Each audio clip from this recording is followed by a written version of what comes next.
మీరు ఎవరన్నా యాగంటి వెళ్ళారా అండి? చేయొద్దండి. వెళ్తే తిప్పునాన్న తిప్పడం. వెళ్ళకపోతే వెళ్ళండి. యాగంటి కర్నూలు జిల్లాలో ఉంది.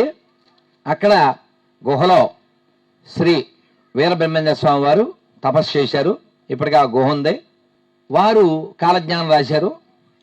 అక్కడ బసవన్న ఉంటాడు. ఆయన చెప్పారు ఈ కలియుగం అంతం అయిపోతే ఆయన రంకేస్తాడని. యాగంటి బసవన్న లేచి రావయ్యా అన్నారు. అంటే కలియుగ అంతం అయిపోతే ఏమేమిటి కొన్ని లక్షణాలు చెప్పారు.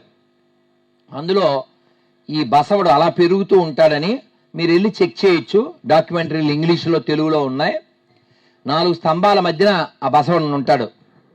ఈ బసవన్న అలా పెరుగుతూ స్తంభాలకు ఆనుకుపోయాడు. ఇప్పుడు ఎలా? నిజం బసవన్న కాదుగా, రాయి కదా. రాతి బసవన్న పెరుగుతున్నాడు, నిజం బసవన్న తరగబడుతున్నాడు, తరిగిపోతున్నాడు.